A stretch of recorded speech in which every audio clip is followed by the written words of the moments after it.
우리가 문화라는 말을 굉장히 많이 사용을 합니다.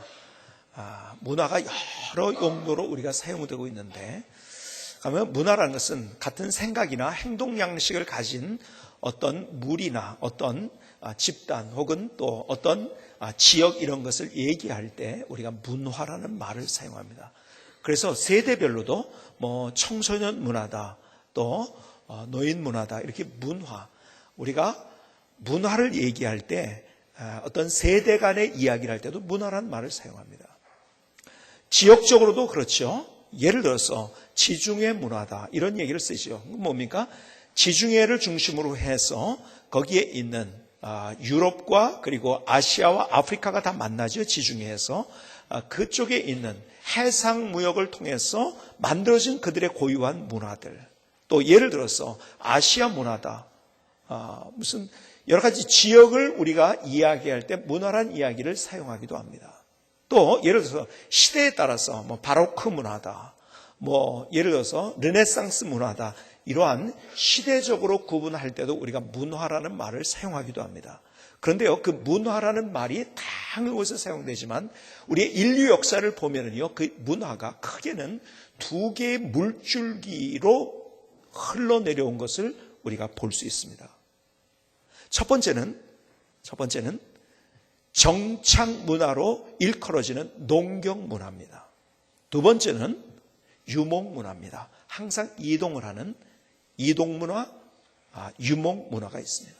사실 가만히 보면 우리 이 시대까지 흘러오는 문화 속에서 큰 범주로 나눈다면 큰 세대와 그리고 사람들을 어우러서 다 이것이 정착 문화냐, 농경 문화냐, 아니면 유목 문화냐, 이렇게 우리가 나눌 수 있습니다. 그런데 요즘 사람들이 주창하는 이야기 가운데 하나가 이 시대가 새로운 유목 문화다, 그래서 신유목민이 되라 하는 그러한 이야기들을 많이 들어봤을 것이라고 생각이 되어집니다. 여기까지 얘기했는데, 제가 여러분의 얼굴은 처음 듣는 얘기인데 그런 분들이 계신데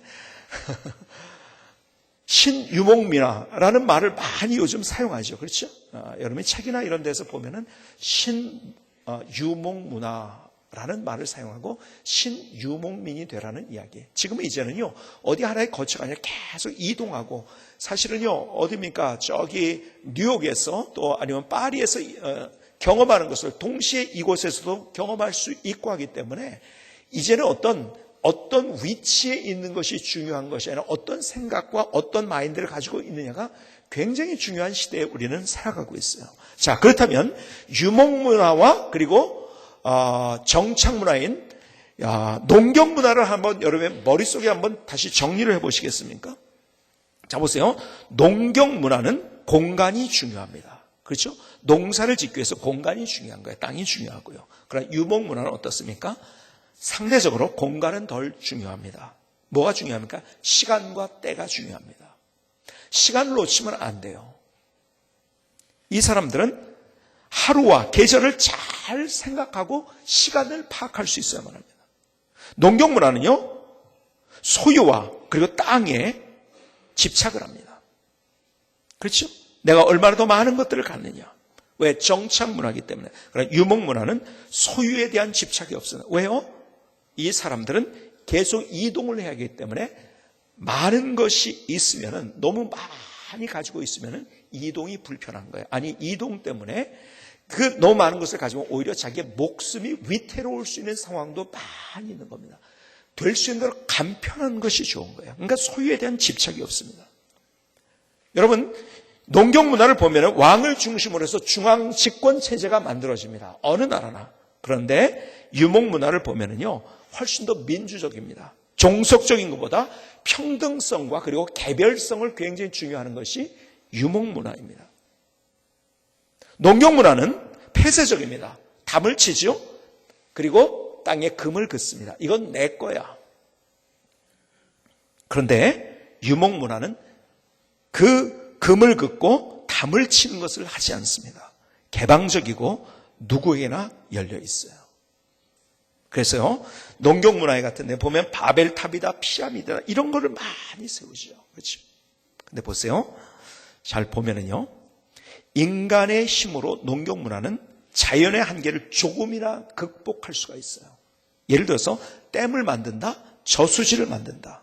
그러니까 사람의 지혜와 지식으로 어려운 것을 극복할 수 있다고 생각합니다. 그러다 보니까 여기에는 농경 문화는 인본주의 아니면은 무신론이 사람들의 마음을 사로잡습니다. 그리고 자꾸 더 크게, 더 높이, 그래서 성경에 있는 대로 바벨탑을 쌓기 시작하는 거예요. 그러나 유목문화는 자연 앞에서 훨씬 더 자기 자신이 얼마나 무력한 존재인가를 깨달으면서 하나님의 존재를 훨씬 더 깊이 생각합니다. 그래서 여기는 신본주의 중심적입니다. 여러분, 유목문화와 농경문화는 이렇게 다른 거예요. 그런데 보세요. 성경의 믿음의 선배들을 한번 보시겠습니까? 창세기 46장 31절에 보니까 이렇게 기록을 합니다. 요셉이 그의 형들과 아버지의 가족에게 이르되 내가 올라가서 바로에게 아뢰어 이르기를 가나안 땅에 있던 내 형들과 내 아버지의 가족이 내게로 왔는데 그들은 목자들이라 목축하는 사람들이므로 그들의 양과 소와 모든 소유를 이끌고 왔나이다 하리니 바로가 당신들을 불러서 너희의 직업이 무엇이냐 묻거든 당신들은 이르기를 주의 종들은 어렸을 때부터 지금까지 목축하는 자들이온데 우리와 그 선조가 다 그러하니이다 하소서. 애굽 사람들은 다 목축을 가증 여기나니 당신들이 고센 땅에 살게 되리이다. 자, 보세요. 가뭄 때문에 이집트로 오게 됐잖아요. 그렇죠? 요셉이 먼저 형들에게 팔려가지고 왔다가 총리가 됐어요. 그래서 잘 정치를 해가지고 그 가뭄, 풍년 때 많은 것들을 저축을 해서 가뭄 때 사용할 수 있게 됐어요. 그때 먹을 것을 얻으러 요셉의 형들이 아버지와 함께 갔어요. 어디에? 이집트예요. 그때 요셉이 형들에게 이렇게 얘기합니다. 당신은 목자라고 하십시오. 여러분, 왜 목자라고 그렇게 얘기했을까요? 그렇게 하라고 했을까요? 여러분, 사실은 목자라고 할 때 그들과 그렇게 다툴 일이 없거든. 그들과 같이 이렇게 이렇게 소유를 위해서 그들이 다투지 않기 때문에. 그러니까 당신들을 호의를 베풀어 줄 거라는 거죠. 그리고 목축에 적합한 땅을 주게 될 것이니까 하던 그대로. 어쨌든 그들은 아브라함의 후손들은 그들은 다 어떤 사람들이었는가? 유목 문화에 있었던 사람들. 창세기 47장 3절에 보니까 바로가 요셉의 형들에게 묻되 너의 생업이 무엇이냐? 그들이 바로에게 대답하되 종들은 목자이온데 우리와 선조가 다 그러하니이다 하고. 자, 보세요. 유목민이라는 거예요. 목자들이고 유목민은. 그러니까 잘 보세요. 정착 문화를 가지고 있던 사람들이 자꾸 뭘 만들고 거기다가 소유하고 높이고 하기 때문에 상대적으로요 유목 문화에 비해서 자기들은 우월하다고 생각합니다. 그래서 가증히 여긴다는 말을 했죠. 목축을 가증히 여긴다. 이 정착민들은 농경 문화를 가진 사람은 한 수 아래로 유목민들을 봤던 거예요.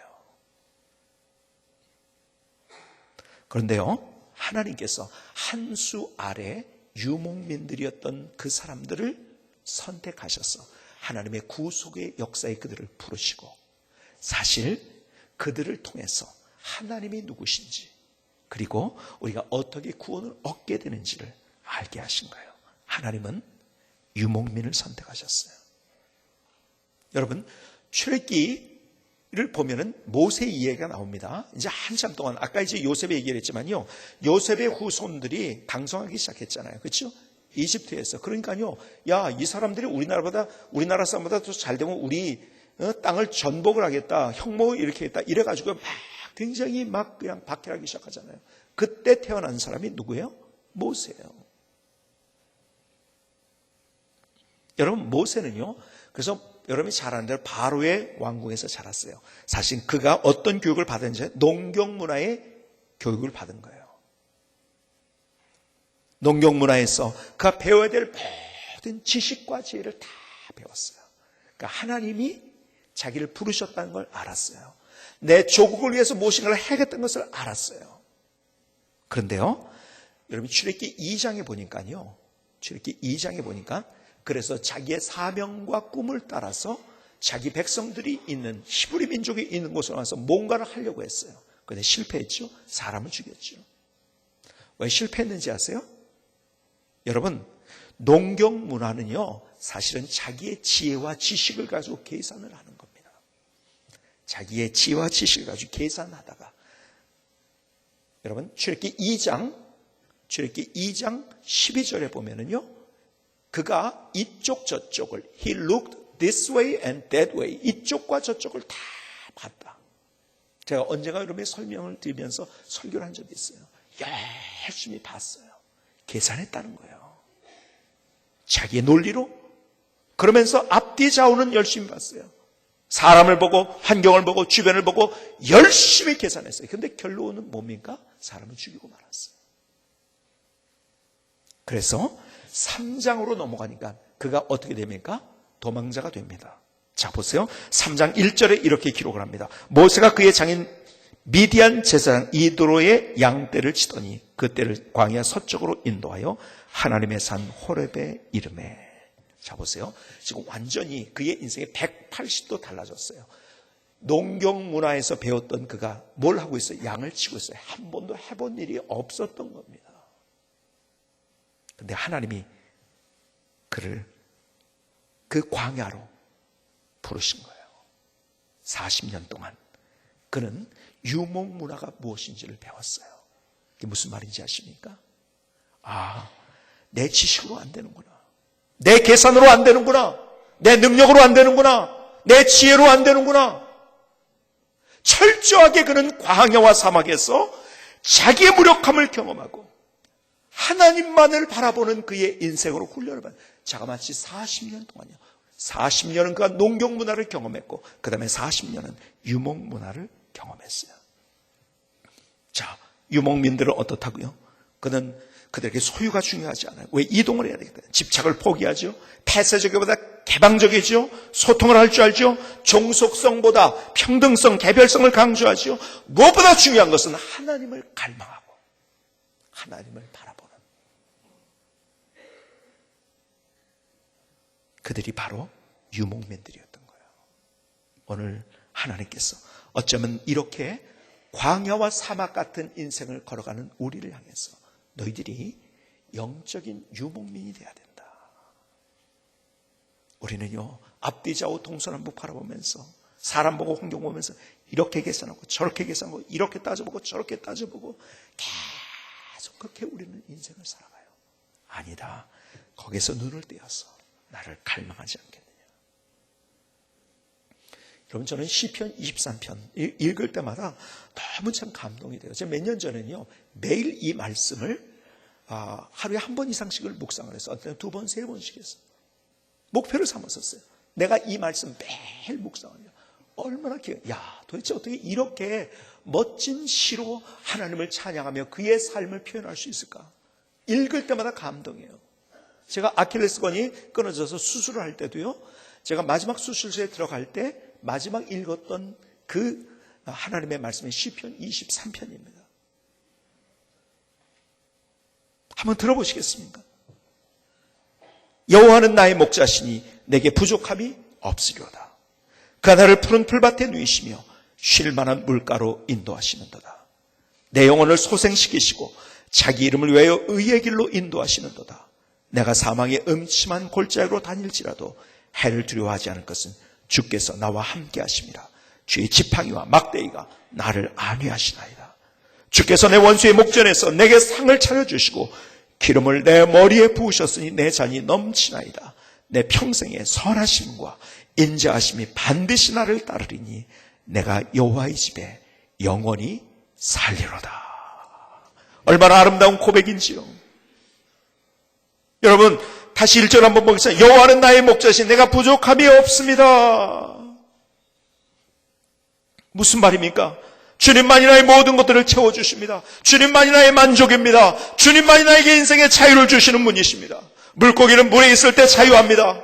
물 밖으로 나올 때 그때서부터 문제는 생기는 거예요. 새는 하늘에 있을 때 자유로운 거예요. 우리는 하나님 안에 있을 때 자유로운 거예요. 거기에서 만족을 얻을 수 있어요. 그 삶을 누릴 수가 있는 거야. 하나님, 내가 주님께서 나의 목자입니다. 주님 안에 내가 부족함이 없고 내가 안식을 누리고 내가 하나님께서 내 인생에 멋진 것을 만들어 주신 것을 경험합니다. 그러면서 2절은 이렇게 고백합니다. 그가 나를 푸른 풀밭에 누이시며 쉴만한 물가로 인도하시는도다. 하나님, 주님이 나의 피로를 채워줍니다. 나의 의식주의 문제와 나의 삶의 모든 것들을 만나와 매출하기를 나에게 주시고, 하나님, 주님이 나의 모든 피로를 채워주십니다. 나는 이제 소유에 집착하는 인생 살지 않겠습니다. 그 고백이 바로 2절의 고백인가? 그가 나를 푸른 풀밭에 누이시며 쉴만한 물가로 인도하시나. 주님 따라가면은요, 내가 걱정할 것이 없어요. 내 피로를 채워주십니다. 내가 있어야 될 것을 있게 하십니다. 3절을 보실까요?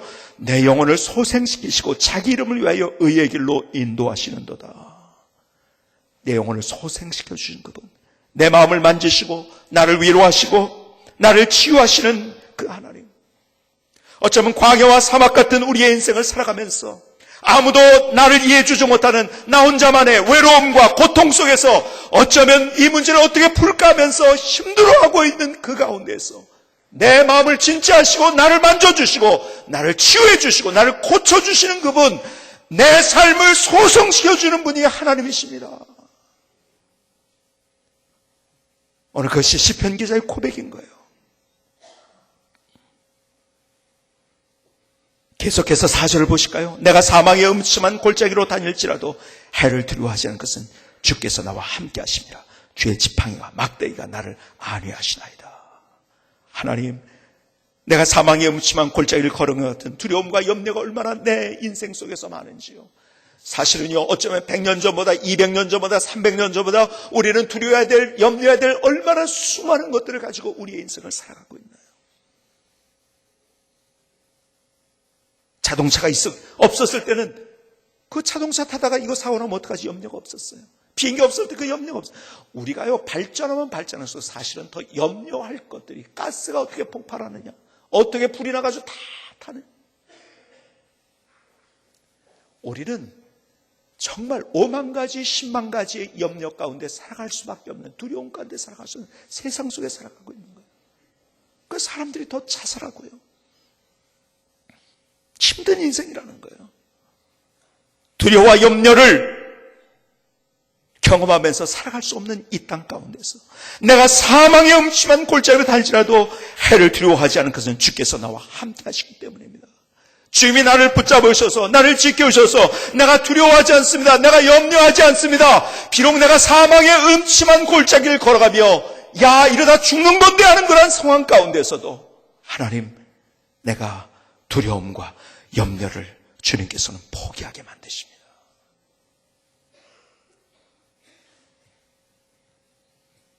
오절을 보실까요? 주께서 내 원수의 목전에서 내게 상을 차려주시고 기름을 내 머리에 부으셨으니 내 잔이 넘치나이다. 무슨 말입니까? 우리가 실패를 경험하거든요. 다 해봤는데 안 되거든요. 사람들이 나를 조롱하거든요. 얼마나 내 주변에 나를 조롱하고 나에 대해서 손가락질하는 원수 같은 그 사람들이 많이 있나요? 그런데 그 원수 앞에서 상을 차려주시는 주님, 하나님께서 우리의 인생 다 실패한 것 같지만, 다 끝난 것 같지만 다시 역전의 드라마를 만들어주신 그 하나님, 그분이 바로 우리 하나님이시라는 거예요. 다 끝난 것 같아요. 혼자인 것 같아요. 아무것도 없는 것 같아요. 이젠 끝이에요. 실패했어요. 조롱받고 있어요. 그런데 어떻게 이러한 일이 일어날 수 있을까? 하나님께서 우리에게 원수들 앞에서 상을 차려주시는 역전의 드라마를 우리에게 보여주신다는 거예요. 그러면서 그는 이렇게 얘기합니다. 마지막 6절에 내 평생의 선하심과 인자하심이 반드시 나를 따르니 내가 여호와의 집에 영원히 살리로다. 내가 주님 집에서 살겠습니다.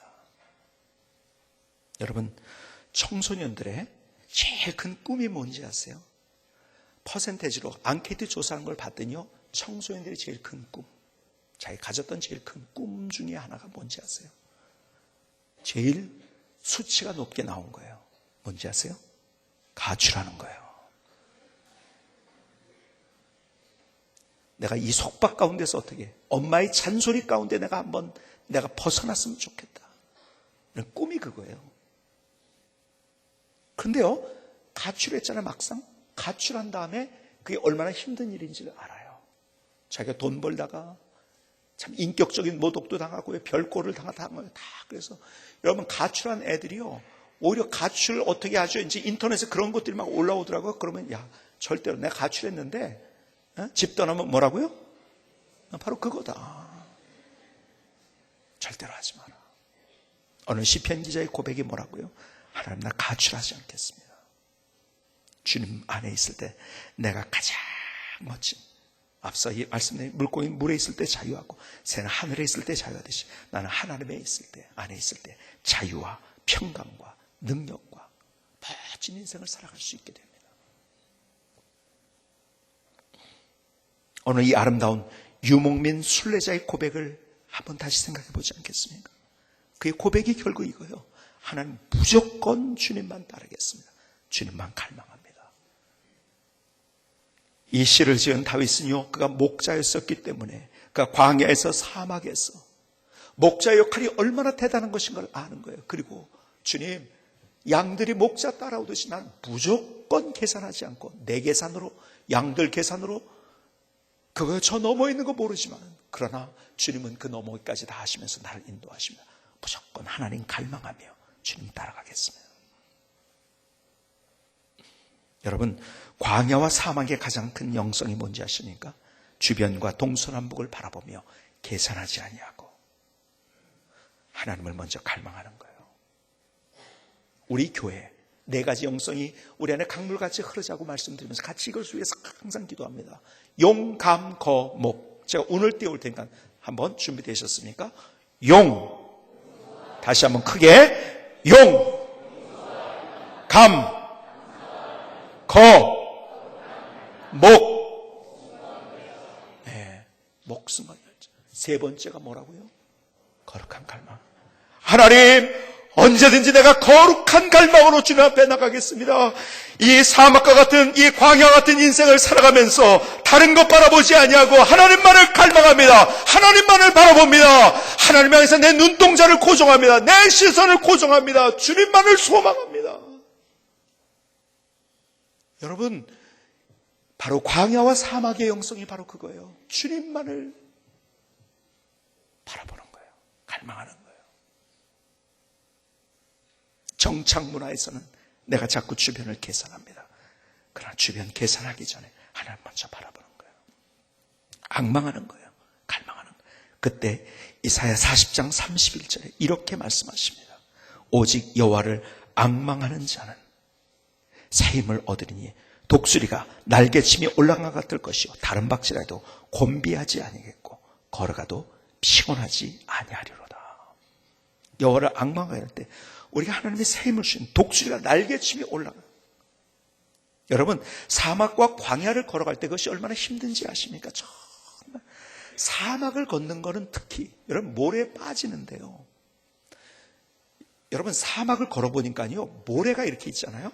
모래가 약간 언덕이 되잖아요. 그러면 이 무릎까지 빠집니다. 정말 걷기 힘들어요. 금방 탈출이 됩니다. 어쩌면 내가 정말 뭔가를 해보려고 오르려고 하지만 그러나 계속 푹푹 모래에 빠지듯이 빠지는 나의 인생. 그래서 쉽게 우리는 탈진합니다. 우리의 힘이 소진돼요. 그때 주님께서, 그러나 우리가 주님을 바라볼 때 주님께서 다른 박질에도 곤비하지 않고 걸어가도 피곤하지 아니하리라. 하나님이 내게 새 힘을 주세요. 하나님의 새로운 열정을 주세요. 하나님이 내게 생기를 주세요. 내게 능력을 주세요. 광야와 사막을 걸어가면서 어쩌면 한 발짝 걸어갈 때마다 그 모래에 빠져가지고 헉헉대는 우리의 인생 가운데서 다시 새 힘을 주시고 능력을 주시고 권능을 주시는 그 하나님, 피곤치 않게 하시는 하나님, 우리의 인생의 여정에서 경험할 수 있는 거예요. 이사야 35장 1절로 5절을 보시겠습니까? 광야와 메마른 땅이 기뻐하며 사막이 백합화같이 피어 즐거워하며 무성하게 피어 기쁜 노래로 즐거워하며 레바논의 영광과 갈멜과 샤론의 아름다움을 얻을 것이다. 그것들이 여호와의 영광 곧 우리의 하나님의 아름다움을 보리로다. 너희는 약한 손을 강하게 하며 떨리는 무릎을 굳게 하며 겁내는 자들에게 이르기를 굳세어라. 두려워하지 말라. 보라, 너희 하나님이 오사 보복하시며 갚아주실 것이라. 하나님이 오사 너희를 구하시리라. 하라. 우리가 광야를 걸어가지만 그 메마른 땅이 기뻐하며 피가 갚히며 5절 이하를 보면 맹인의 눈이 밝을 것이며 못 듣는 사람의 귀가 열릴 것이며 하시면서 못 보는 사람이 보게 되고 못 듣는 사람이 듣게 되고 광야에서 샘물이 나고 거기에 대로를 경험하고 우리가 하나님을 앙망하게 될 때 하나님께서 마침내 우리의 상상을, 우리의 생각을 뛰어넘는 하나님의 기적, 하나님의 능력, 하나님의 역사들을 우리에게 보여주신다. 문제는 뭐냐? 우리가 정착 문화에서 높게 세우려고 하고 어떻게 많이 가질까, 어떻게 금방 그을까 하는 그런 우리의 생각에서 벗어나서, 그래서 내 생각, 내 지혜를 가지고 뭔가를 만들려는 것에서 먼저 우리가 하나님을 바라보게 될 때, 그분을 갈망할 때 우리에게 주님은 지혜를 주세요. 삶에 만나는 상황 속에서 그것을 어떻게 헤쳐갈 수 있을까 지혜를 주세요. 그분은 능력을 주세요. 샘을 주세요.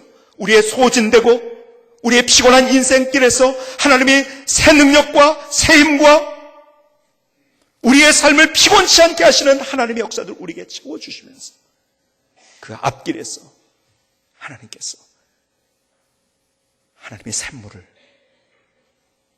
하나님께서 시온의 대로를 우리에게 주시면서, 여러분 보세요. 사막에서 샘물을 얻으면 그것은 거기에 새로운 생명력이 솟아나는 거예요. 옥토가 되는 거예요. 기적이 일어나는 거예요. 하나님을 앙망할 때 이스라엘 백성들을 그렇게 인도하신 것처럼 만나와 메추라기로 구름 기둥과 불 기둥으로 내가 어떻게 가야 될지를 가르쳐 주시고 필요를 채워주시고, 그리고 나의 삶 속에서 그 목마른 그 사막 가운데서 샘물이 터져 나오게 하셔서 내게 생명력 있는 삶을 살아갈 수 있도록 주님이 나를 만들어 주시는 거예요. 그래서 우리가 먼저 주님을 갈망하는 거예요. 주님을 바라보는 거예요. 주님만을 소망하는 거예요. 주님만을 희망하는 거예요. 우리의 눈동자와 우리의 초점을 주님께로 향하는 거예요. 오늘 다시 광야의 영성을 회복할 수 있는, 사막의 영성을 회복할 수 있는 우리 모두의 삶이 될 수 있기를 주님의 이름으로 축복합니다. 김승기 선교사님의 찬양을 드리시겠습니다.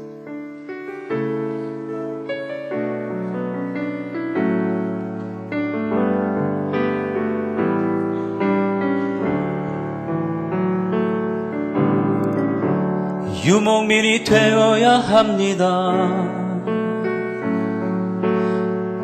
하나님의 은혜를 더 깊이 생각하는 자, 유목민이 되어야 합니다. 버릴 것을 버릴 줄 아는 사람이, 여호와는 나의 목자시니 내게 부족함이 없으리로다. 그가 나를 푸른 풀밭에 누이시며 쉴만한 물가로 인도하시는도다. 이제 목마름으로 주님을 바라봐요. 갈망으로 주님만을 구해요. 주님만을 낭망해요. 우리의 희망, 우리의 노래.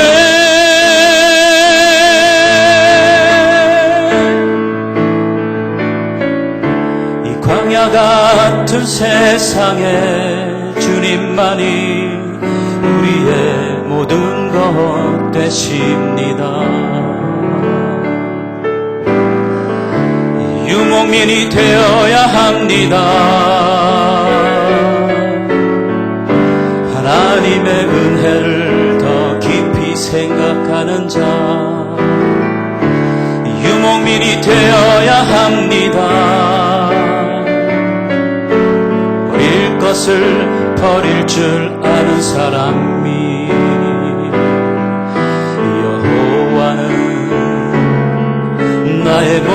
자신이 내게 부족함이 없으리로다.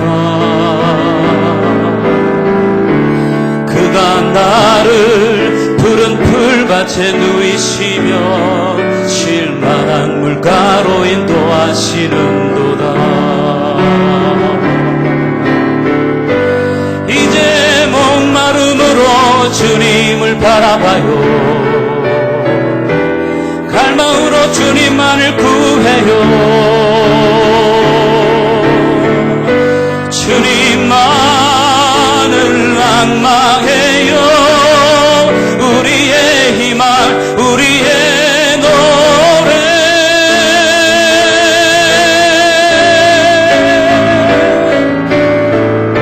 이 광야 같은 세상에 주님만이 우리의 모든 것 되십니다. 주님만이 우리의 모든 것 되십니다.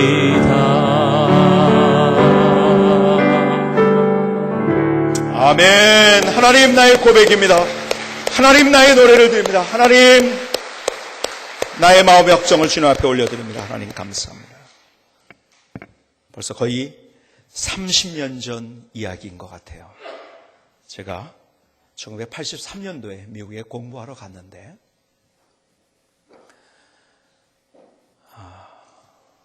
거기에 가서 어느 한 교회에서 제가 파트타임으로 주일날마다 학생들을 가르치는 그러한 일들을 하기 시작했어요. 그래서 사실은 학생부 담당 전도사였었죠. 그때 굉장히 여러분들이 이름을 대려면 알만한 그러한 사람들이 그때 우리 학생부에 있었어요. 최윤희라고 아십니까? 최윤희 수영선수. 바로 거기에 저희 교회 가까이에 쉐라톤 호텔이 있었는데 거기에 수영장이 굉장히 좋았거든요. 거기서 연습을 하면서 그 지역에 살면서 우리 교회 학생부에 나오고 했었어요. 그때 이제 유명한 나중에 가수가 된 친구들, 지금은 이제 많이 유명하다가 그냥 또 미국에 바로 들어가서 흔적이 없어진 이게 유명했던 그런 가수들, 뭐 이런 아주 재능 있는 그런 친구들이 많이 있었어요. 근데 그 아이들을 주일날마다 와서 성경 공부하고 예배를 인도하고 그러한 일들을 하는데 계속 교회 일이 많아지기 시작한 거예요. 매일 교회를 와야 되는 상황이 됐어요. 근데 그 일이 어떤 일이냐면 제가 공부를 가르치고 성경 공부를 가르치고 설교하는 일이 아니라 그냥 잡스러운 일들을 하는 것들, 굉장히 뭐 이렇게 볼 때는 사람들이 볼 때 별 볼 일 없는 일들이죠. 예를 들어서 청소하는 것, 그 다음에 운전하는 것. 그래서 제가 지금도 어느 누구의 운전을 뒤지지 않을, 저도 한번 레이싱도 한번 해봤으면 좋겠어요. 스피디한 걸 워낙 좋아하기 때문에 제가 그런 마음도 갔는데요. 제가 다 차도 고치면서, 그래서 군대도 제가 수송부에 있었고요. 그러니까는 운전할 때 제가 혹시 옆에서 한마디 하면은 그냥 들어주시면 돼요. 그래도 제가 많이 그런 경험이 있게 수송부에서 차 고치는 것까지 다 해봤기 때문에. 뭐 운전하고 청소하는 일 하면서 동시에 뭐가 있냐면 LA 지역은 뭐냐면 사막 기후입니다. 그렇죠? 그러니까 여름에는요, 비 한 방울이 오질 않습니다. 그런데 나무들이 있고 잔디들이 파랗잖아요. 왜 그런지 아세요? 물을 줘서 그런 거예요. 스프링클러가 있거나 누군가 물을 주었기 때문에 거기에 나무들이 그렇게 자라는 거예요. 다 그렇습니다. 겨울에만 조금 비가 옵니다. 겨울에 그렇게 얼지는 않는데 겨울이 우기죠. 그래서 겨울에 산에 파랗습니다. 거기는. 여름에는 다 말라가지고 산이 노랗습니다. 근데요, 제가 이 물 주는 걸 많이 했거든요. 근데 미국은 또 땅이 크잖아요. 잔디가 또 얼마나 넓습니까? 그러니까 스프링클러가 있기는 한데 거기에 다 못 닿는 데들이 있어요. 그런데 어째요? 죽잖아요. 그래서 그런 데를 중심으로 해서 물 주고 나무나 잔디에 물 주는 일을 했어요. 그러니까 굉장히 크니까요. 뭐 호수도 굉장히 길고요. 그런데요, 이런 경험들이 가끔 있었어요. 제가 수돗물을 틀었어요. 호수가 쭉 연결이 되어 있죠. 분명히 잘 나왔어요. 근데 호수 끝에 가보니까 물이 안 나오는 거예요. 왜 안 나올까요? 네? 저의 질문을 어렵게 생각하지 말라고 했죠. 굉장히 어려운 질문을 제가 드리는 것처럼 저를 바라보고 계신데 뭐예요? 호수가 접히고 꼬여가지고, 그래서 얼른 가가지고 접힌 꼬인 호수를 또 막 이렇게 제대로 해주면은 물이 쫙 나오는 거예요. 이런 경험들이 자주 있었어요. 왜냐하면 굉장히 호수가 길기 때문에 중간에서요 그렇게 접히거나 꼬이는 경우들이 너무 많은 거예요. 자, 보세요. 물이 나오는데요, 물은 수도에서 나오고 있어 콸콸콸콸 나오고 있는데 물이 끝에서는 왜 안 나옵니까? 꼬이고 접혔어. 우리 인생이 마찬가지인 거예요. 하나님께서 우리 가운데 사막과 광야 같은 인생길에서 우리에게 정말 멋진 은혜의 강물을 우리에게 흘려보내시는데 왜 그 강물이 우리에게, 은혜의 강물이 생수가 우리에게 닿지 않는지 아세요? 꼬여 있어서. 우리의 삶이 얼마나 많이 꼬여 있는지, 우리의 죄 때문에, 우리의 삶 속에서, 우리의 삶이 꼬여 있는, 하나님과의 관계 속에서 꼬여 있는 얼마나 많은 것들이 있는지요. 여러분, 그래서 그 꼬여 있는 것, 접혀 있는 것, 잘못되어 있는 것을 다시 제자리로 놔야 돼요. 우리의 죄, 우리의 잘못, 우리의 허물, 어떻게 이것을 다 우리가 용서받을 수 있단 말입니까? 내가 아무리 노력을 해도요, 아무리 내가 돈을 많이 벌어도요, 아무리 공부를 많이 해도, 아무리 높은 지위에 올라가도요, 아무리 천하를 떵떵 호령한다 할지라도 우리의 죄의 문제를 해결할 수 있는 사람은 없어요. 근데 주님께서 우리가 받아야 될 죄의 형벌을 대신 받으시고 십자가에서 우리를 용서해 주신 거예요. 그래서 우리의 인생에 꼬인 우리의 모든 잘못들, 어떻게 무엇을 피는가? 바로 예수님의 보혈로 그것을 피는 거예요. 다시 말해서 무조건 갈망이 아니라 우리가 십자가를 통해서 하나님을 갈망하는 거예요. 그래서 우리가 이런 찬양들이잖아요. 보혈을 지나 하나님 품으로, 보혈을 지나 아버지 품으로, 십자가로 인해서 우리가 주님의 지성소에 들어갈 수 있는 거예요.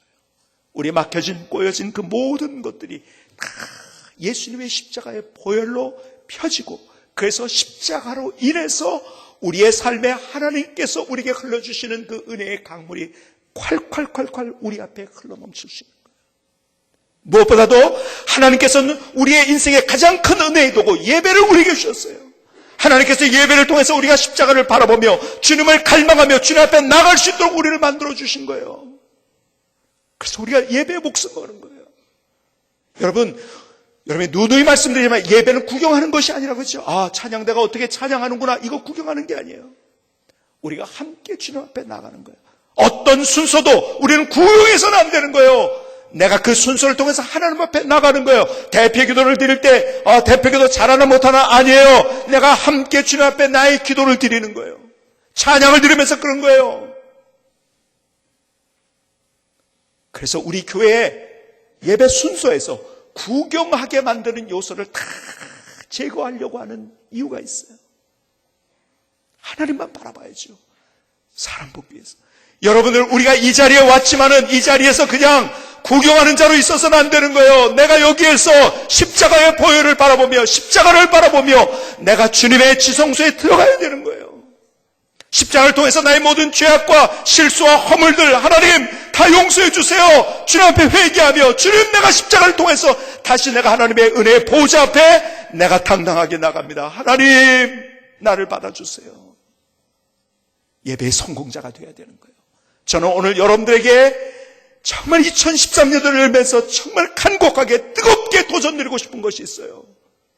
여러분, 내가 레미제라블을 본다, 영화를 본다, 내가 어떤 콘서트를 본다, 구경한다, 그건 다 구경하고 보는 거예요. 예배 와서 그것이 아니라 정말 하나님 바라볼 수 있기 바랍니다. 그리고 더 나가서 어떤 것보다도 내 인생의 가장 중요한 것, 먼저 수행한 것, 주님 앞에 예배 드리는 것. 예배를 통해서 십자가를 통해서, 예배 속에서 십자가를 통해서 하나님 바라보십시다. 나의 모든 꼬인 것들을 주님이 다 풀어주시면서 마침내 주님의 보호자로부터 흘러나오는 그 멋진 생수의 강물이 우리의 삶의 현장에 닿게 되는 거예요. 여러분, 사막에 물이 있으면 어떻게 되는지 아세요? 풀어지는 거예요. 잎이 생기는 거예요. 생명력이 있게 되는 거예요. 꽃이 피게 되는 거예요. 열매가 있게 되는 거예요. 옥토가 되는 거예요. 거기에서 기적을 경험하는 거예요.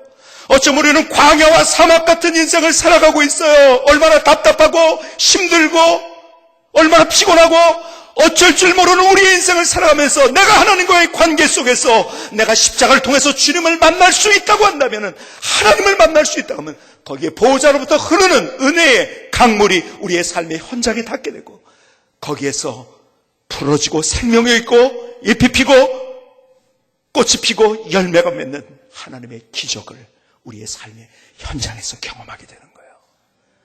하나님 앞에 우리의 마음을 그렇게 드리십시다. 하나님, 광야와 사막을 걸어가면서 하나님, 내 안에 생수를, 십자가의 보혈로 내 안에 생수를 부어주십시오. 내 삶의 현장에 그 생수가 광야와 사막 같은 나의 인생길에서 그 생수가 콸콸콸 흘러넘쳐서 거기에서 생명력 있는 기적을 경험하는, 열매를 경험하는, 하나님의 역전의 드라마를 경험하는 멋진 인생 살게 하여 주시옵소서. 오늘 이것이 우리의 도전이 될 수 있기를 주님의 이름으로 축복합니다. 기도하시겠습니다.